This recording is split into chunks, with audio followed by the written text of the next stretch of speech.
Dito ka nawawalan ng value sa lalaki. Number 1, kapag natatakot ka na mawala siya. Yung maramdaman niya na sobrang mahal na mahal mo siya. Or pinapakita mo na sa kanya na umiikot yung mundo mo. Kaya natatakot ka na mawala siya sa buhay mo.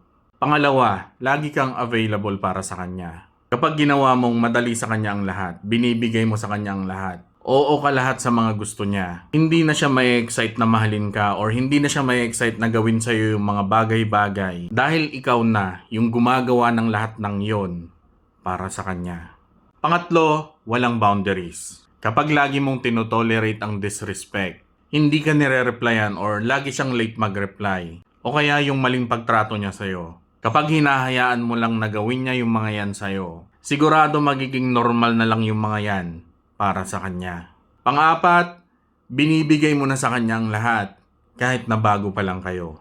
Yung binibigay mo na ang lahat-lahat kahit na bago pa lang kayo at wala pa siyang napapatunayan sa relasyon nyo. Kaya lagi mong tatandaan na kahit na gaano mo kamahal ang isang tao, wag na wag mong kakalimutan ang halaga mo.